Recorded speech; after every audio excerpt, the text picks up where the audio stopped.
చూడండి black Friday sales కోసం దొంగల మూట రెడీ అయిపోయింది అనమాట. ఎందుకంటే ఫుల్ స్నో పడుతుంది కాబట్టి ఈ ప్యాకప్ చేసుకొని పోక తప్పదు. సో ఇక మా పాప తీసుడు పని మీదనే ఉంది. మా పాప పాప దొంగ రెడీ అయిపోయిందో ముక్కు పెట్టుకొని బో స్నో పడుతుంది అయినా బయటికి పోవాల్సింది. ఎందుకంటే స్నో అని ఇంట్లో కూర్చుంటే 4 నెలలు ఇంట్లోనే ఉండాలి.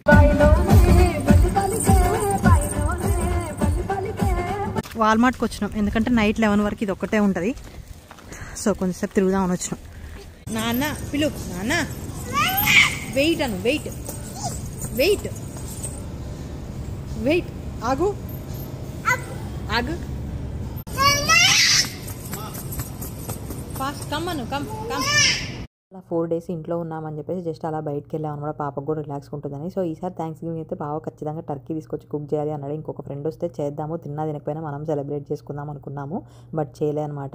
ఇంకా డీల్స్ వచ్చేసి బ్లాక్ ఫ్రైడే, సైబర్ మండే వచ్చేసి ఇంక ఇలా మనకు మధ్యలో పెడతారనమాట. మన ఆఫర్లు ఉన్నాయి. మా పనిలో మేము ఉంటే మా పాప ఏం బొమ్మలు చూసుకుంటా ఉందన్నమాట. ఇలా రోల్ బ్యాక్ ఉన్నాయని ఆఫర్లో ఉన్నట్లు. సో ఇక్కడ బొమ్మే $10 ఉంటే దానికి ఉన్న డ్రెస్ కూడా $10 ఉంది. చూడండి కావాలి బౌబో తెచ్చుకో. బౌబోలు కనిపించినట్టే ఖచ్చితంగా పట్టుకొని తిరగాల్సిందన్నమాట. దాంట్లో శాండో ఏమో నింపుంది, 1.5 kg దాకా వెయిట్ ఉందన్నమాట. అందుకే మొయ్యలేకపోతుంది. నెక్స్ట్ వచ్చేసి ఈ బేబీలు ఆల్రెడీ ఇంట్లో 2 ఉన్నాయి, మళ్ళీ వాటిని పట్టుకొని తిరుగుతుంది. చూడండి ఆ జూన్ అన్న మొయ్యలేకపోతుంది, ఆయన తెచ్చుకుంటుంది. పాండా అది ఎంత అనుకుంటున్నావు నాన్న? $60. నో అమ్మ వద్దమ్మా. నాన్నని పిలువు, అడుగు నాన్న కావాలి అను. నాన్న పిలువు, నాన్నని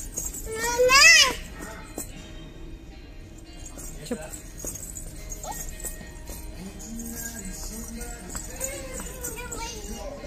ఏంటది? ప్లీజ్ అంట, ప్లీజ్.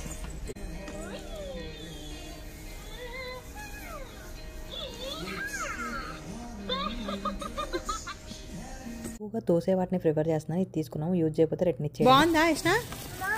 సూపరా? చెప్పు మమ్మీకి మరి సూపర్ అని. సూపరా? ఓకే. థ్యాంక్స్ గివింగ్కి, బ్లాక్ ఫ్రైడేకి అయితే షాపింగ్లు అయితే పెట్టుకోవాలన్నమాట. అంత ఓపిక్గా వాటిని వెతికేంత అయితే మనకు లేదు. సో ఫైనల్గా అయితే ఒక పాలకూర డబ్బా, ఇంకా పాప్కార్న్, పాపకు వచ్చేసి బ్లూబెర్రీస్ తీసుకొని ఇంటికి వచ్చి పాప్కార్న్ చేసుకొని తినేసాము. ఇంతకు వీడియో అనిపించింది తప్పకుండా లైక్ చేయండి.